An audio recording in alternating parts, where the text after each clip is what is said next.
Hello everybody, in this lesson I will discuss more exam questions on functions. Example 3. Given f of x is 2 to the x, an exponential graph, g of x is fx minus 2 and h of x is the inverse f minus 1x. Number 1. Write down the equations of g and h in the form y is equal to. So we start with f of x is 2 to the x and then g of x is fx minus 2. So what this means, fx minus 2, means everywhere where you see an x, you're going to substitute x minus 2. Therefore, g of x is 2 to the x minus 2, and they want it in the form y is equal. So you substitute y in the place of g of x. Then, for h, f of x is 2 to the x, and h is the inverse of f. F is y is equal to 2 to the x, and then inverse is swapping of coordinates, x and y coordinates. Therefore, x is equal to 2 to the y, and then that one in log form will be y is log 2x. Number 2. On the set of axes provided, where f is already drawn, add the graphs of g and h. So the green graph here is f of x. Now in order to sketch g, we need to find the y-intercept of g. And remember, there's g's graph, y is 2 to the x minus 2. Y-intercept make x 0. So I made the x 0. I ended with y is 2 to the negative 2, therefore y is a quarter. So the y-intercept of g will be a quarter. And then I sketched it for you there. And here the blue graph you will see is then g of x. And that point over there, not very clear, the y-intercept is a quarter. And then the pink graph there is h, the logarithmic function. And remember I said that the logarithmic function will always cut there at 1 on the x-axis. And please note there's the asymptote. Don't let your graph cut the y-axis. Example 5. The graph of f of x is negative root 27x for x is greater equal to 0 is sketched below. So this is this blue graph, f of x.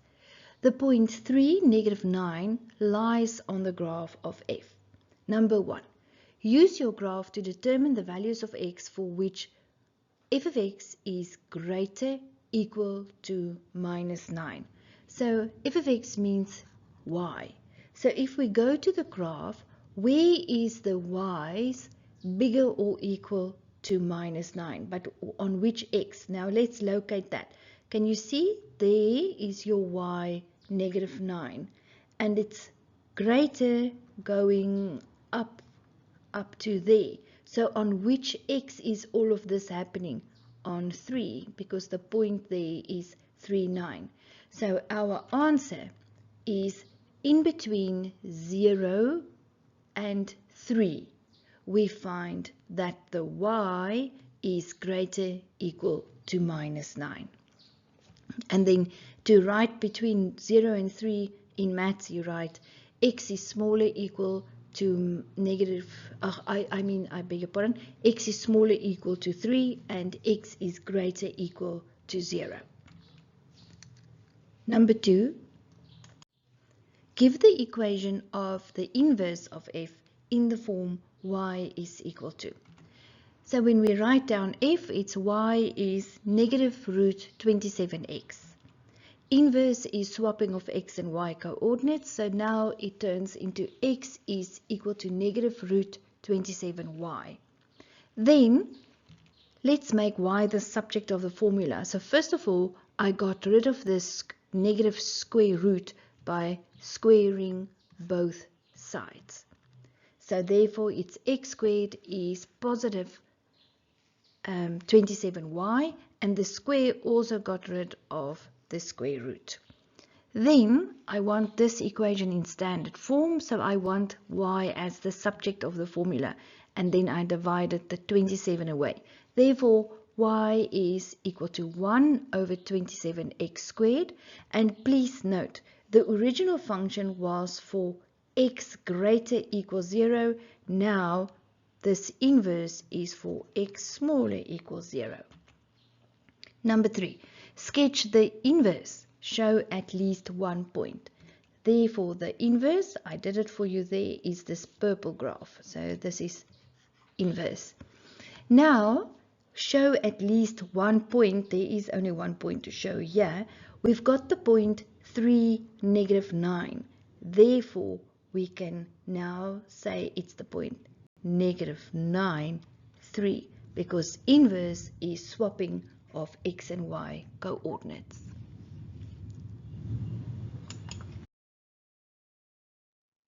There is also a bonus question for you on functions. Click on the video in the left-hand corner to take you straight to that question.